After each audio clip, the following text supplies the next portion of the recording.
Hello everyone, welcome to Sprint UPSC. We are discussing class 10th NCERT Democratic Politics 2 and we are on chapter 2 Federalism.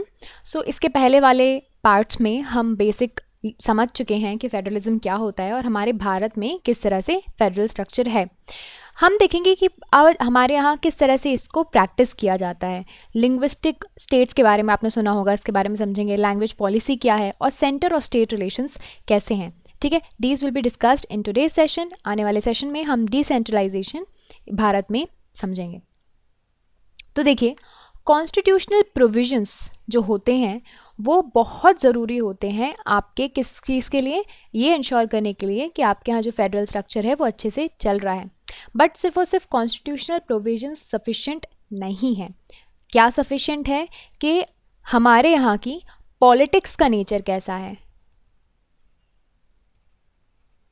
हम किस तरह से हमारे यहाँ की डेमोक्रेटिक पॉलिटिक्स इवॉल्व करते हैं और रन करते हैं.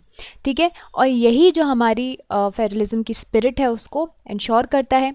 तो देखिए, फेडरलिज्म क्यों होता है. सबसे पहले तो डाइवर्सिटी हमारे देश में, बट इतनी डाइवर्सिटी होने के बाद भी ये सारे लोग एक साथ रहना चाहते हैं, अपने आप को एक यूनियन बनाना चाहते हैं, अपने आप को एक आइडेंटिटी,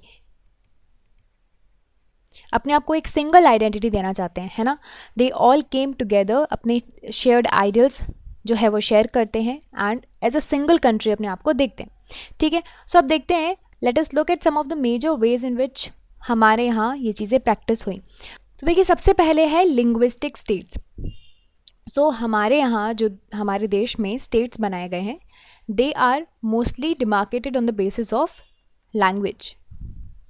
लैंग्वेज के बेसिस पे स्टेट को डिवाइड किया गया. आप 1947 का मैप देखना और 2021 का मैप देखना जब भी आप ये वीडियो देख रहे होगे, तो you will be surprised with the extent of the change that our country had. जिस तरह से पहले डिवीजन था, आज की डेट में जो डिवीजन है, बहुत से पुराने स्टेट्स वैनिश हो गए हैं, बहुत से नए स्टेट्स क्रिएट कर दिए गए हैं. कुछ स्टेट्स के एरियाज़ को कम कर दिया गया है, ज़्यादा कर दिया गया है, बाउंड्री डिमार्केट कर दी गई है, नेम्स चेंज कर दिए गए हैं. ठीक है, 1947 में जो बाउंड्रीज थी, बहुत से पुराने जो आपके स्टेट्स थे उनको नए स्टेट्स में बदला गया था.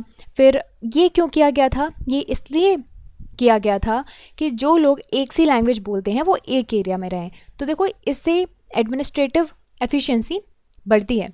But some states they were not created on the basis of language but to recognize the difference based on their culture, ethnicity और geography.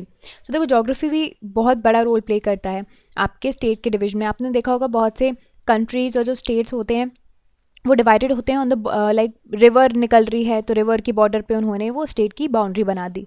सो जोग्राफी भी बहुत ज़्यादा रोल प्ले करती है. और ऐसे स्टेट्स जो कल्चर, एथनिसिटी और जोग्राफी के ऊपर बेस्ड थे, देवर नागालैंड, उत्तराखंड, झारखंड, मोस्टली आप देख लोगे नॉर्थ ईस्टर्न रीजन के जो रीजन है. सो अब देखिए, जब फॉर्मेशन ऑफ स्टेट्स की डिमांड हुई on the basis of language, कुछ नेशनल लीडर्स को डर था कि इससे ना डिसइंटीग्रेशन हो सकता है देश का. फिर लैंग्वेज के बेसिस पे एक बार डिवाइड कर दोगे, फिर वो और ऑटोनॉमी मांगेंगे, है ना. सेंट्रल गवर्नमेंट ने पहले तो रेसिस्ट किया कि लिंग्विस्टिक बेसिस पे हम डिमार्केट नहीं करेंगे, स्टेट रीऑर्गेनाइज नहीं करेंगे. बट एक्सपीरियंस का ये कहना था कि लैंग्वेज के बेसिस पे कर देंगे तो कंट्री को और यूनाइटेड बनाया जा सकता है और एडमिनिस्ट्रेशन जो है इजी किया जा सकता है. ठीक है, so that is how the state were created. Language policy क्या है, देखिए, तो second test of Indian federation is the language policy. आप हमारे भारत में जानते हो कितनी भाषाएं हैं.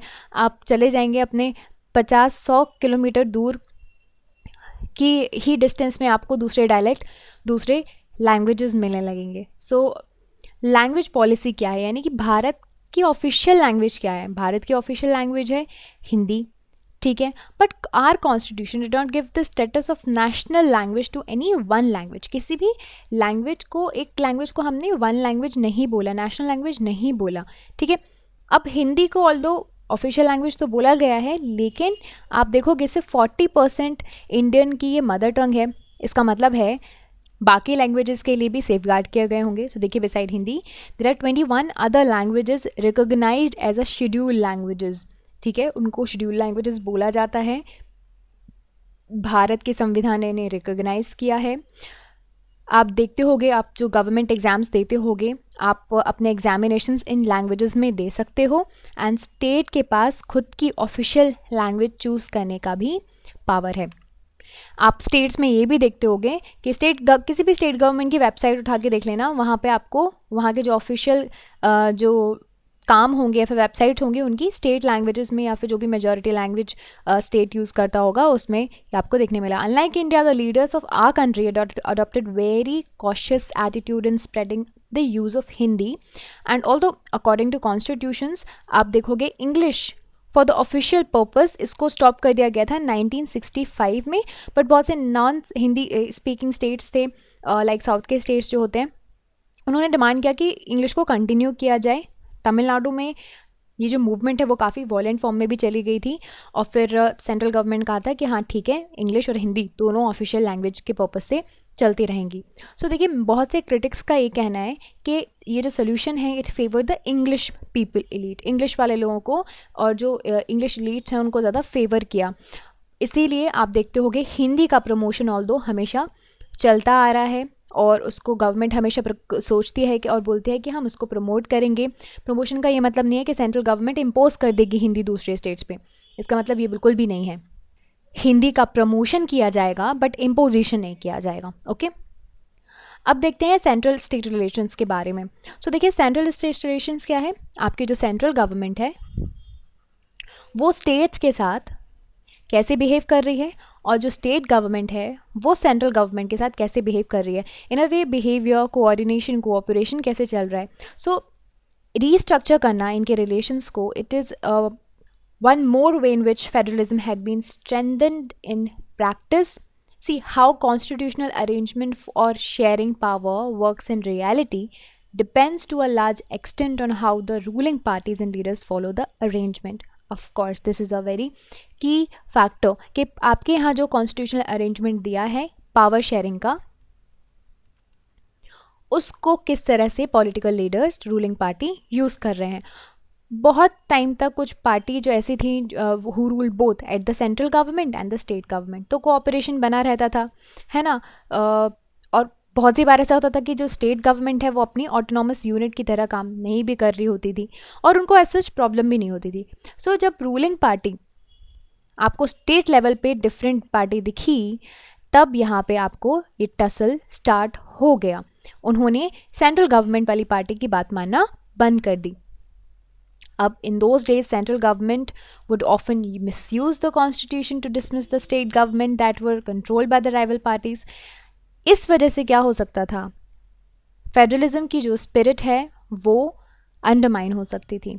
इसी चीज़ को चेंज किया गया 1990s में and this period saw the rise of regional political parties in many state of the country and यहाँ से शुरू हुआ आपका कोलिजन गवर्नमेंट का सिस्टम सेंट्रल गवर्नमेंट में, जहाँ पे 1 से 2 से 3 जितनी भी पार्टी मिलकर आपस में गवर्नमेंट बनाना चाहती हैं वो बनाती हैं। So no single party got a clear majority in Lok Sabha and major national parties had to enter into the alliance और द कोलिजन गवर्नमेंट।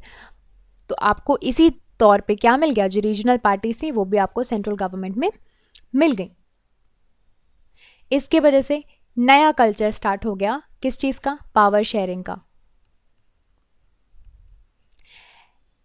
अगर हम ऑटोनॉमी की बात करें स्टेट्स की, ऑटोनॉमी तो रहेगी। अब पावर शेयरिंग कर रहे हैं तो जो यहाँ पे आपने सेंट्रल गवर्नमेंट में कोलिजन गवर्नमेंट बनाई है इनके साथ मिलके, स्टेट गवर्नमेंट के साथ मिलके, तो आप इतना इजीली स्टेट गवर्नमेंट को डिसमिस नहीं कर सकते ना, क्योंकि अगर आपने स्टेट गवर्नमेंट को डिसमिस कर दिया तो यहाँ पे आपका जो सपोर्ट देके बैठी हुई है यही पार्टी, वो आपका सपोर्ट ले लेगी, आपकी गद्दी भी चली जाएगी। ठीक है, तो यही चीज़ है जिसने हमारे सेंट्रल स्टेट रिलेशंस को और इफेक्टिव बनाया है हमारे यहाँ फेडरल स्ट्रक्चर को।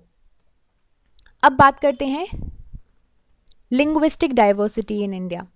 सो हमारे पास लेटेस्ट सेंसस है 2011 का। इस सेंसस ने रिकॉर्ड किया 1300 डिस्टिंक्ट लैंग्वेजेस, और ये 1300 डिस्टिंक्ट लैंग्वेजेस लोगों की क्या थी, मदर टंग थी। And these languages they were group together under some major languages, इनको मेजर लैंग्वेजेस के अंदर ग्रुप किया गया। और finally Bhojpuri, Magadhi, Bundelkhandi, Chhattisgarhi, Rajasthani, these were grouped under Hindi, and even after this grouping the census found 121 other major languages, and of these 22 languages are now under the 8th schedule of the constitution. 22 languages 8th schedule Bharat के संविधान ने क्या करके रखी हैं, 8 schedule में recognise करके रखी हैं, इसीलिए इनको शेड्यूल में मेंशन है, इसलिए इनको शेड्यूल लैंग्वेजेस बोलते हैं, और जो भी बाकी की लैंग्वेजेस होंगे उनको नॉन शेड्यूल लैंग्वेज बोलते हैं। तो देखिए ये टेबल में आपको लिंग्विस्टिक डाइवर्सिटी दी हुई है, आपको ये पता चलेगा कि कोई भी एक लैंग्वेज जो है मेजॉरिटी पॉपुलेशन की मदर टंग नहीं है। Okay, and the largest language is Hindi. Hindi जो है वो लार्जेस्ट है, आपको देखने मिल जाएगा यहाँ पे। और अगर हम उन लोगों को भी ऐड कर लें जिनकी second and third language Hindi है, तो भी 50% से तो कम ही लोग जो हैं वो जो हिंदी जानते हैं।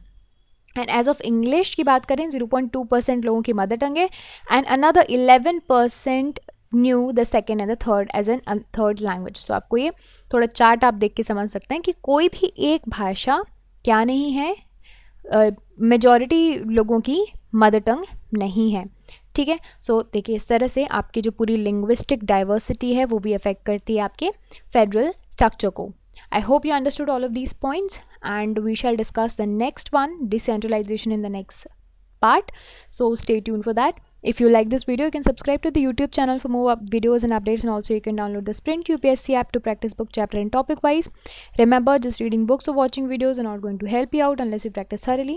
So identify your mistakes and work to improve your performance, and Sprint UPSC is the perfect app to do all of this. अगर आपको ये वीडियो पसंद आया हो तो हमारे YouTube चैनल को सब्सक्राइब कीजिए और वीडियोज़ एंड अपडेट्स के लिए साथ ही साथ डाउनलोड कीजिए स्प्रिंट UPSC ऐप। यहाँ पर आप अपनी book chapter and topic wise practice कर सकते हैं। देखिए सिर्फ बुक पढ़ने से और वीडियोज़ देखने से मदद नहीं मिलेगी, जब तक आप अच्छे से प्रैक्टिस नहीं करोगे। तो अपनी मिस्टेक्स को जानिए एंड परफॉर्मेंस को इम्प्रूव कीजिए, और स्प्रिंट UPSC इसके लिए परफेक्ट ऐप है। I will see you in the next video. Thank you so much.